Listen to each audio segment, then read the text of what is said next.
एकच सांगायचं होतं की आजच्या टायमामध्ये जेव्हा एक मुलगा आणि एक मुलगी प्रेम करतो, जेव्हा पण आपण प्रेम करतो, कोणाचं प्रेम करतो, तेव्हा आपण कास्ट या कुठलाही जाती धर्म वगैरे बघत नाही. आपला प्रेम आहे, प्रेम कोणावरती पण होऊन जातो.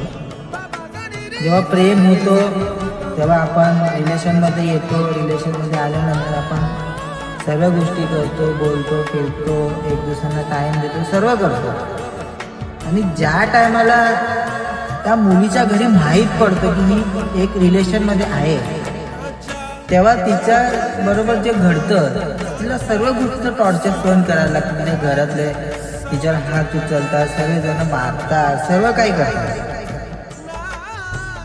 पण जेव्हा ती त्या गोष्टी सहन करते, ती सर्व जगाशी लढते, पण त्या एका पोरासाठी लढते.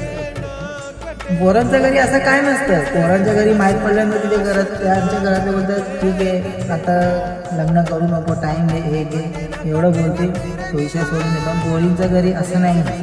तिच्या घरी एकदम माहीत पडलं तर तिला तर सर्व गोष्टी सहन करायला लागते. तिचं लग्न ठरलं किंवा काही झालं तर तिला सर्व गोष्टी सहन करायच्या. आणि तिच्याकडे एकच निर्णय असतो, एक तर ती त्या मुलाशी लग्न करणार किंवा ती तिच्या स्वतःच्या जीवाचं काही करून घेणार.